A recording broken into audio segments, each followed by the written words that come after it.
जी नाज़रीन, सिंधी न्यूज़ में ख़बरनि जो सिलसिलो जारी आहे। ख़बर शामिल कंदासीं दादू खां सखी सरदार चारण जी। दादू जे कचे में सिंधु दरिया में चाड़ बाद ॿोॾ वारी सूरत हाल पैदा थी वई। दरिया जो पाणी कचे में अचण सबबि 25 खां वधीक ॻोठ पाणी जी लपेट में अची विया।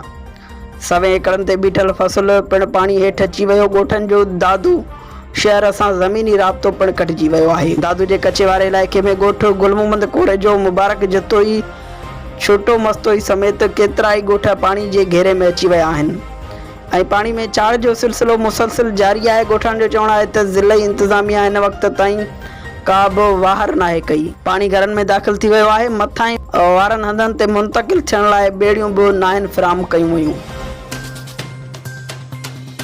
दादू अदालत क़त्ल जो ॾोह साबित थियण ते जवाबदार जाफ़र पतूजो खे फांसी जी सज़ा ऐं 3 लाख रुपया ॾंड जो फ़ैसिलो ॿुधाए छॾियो।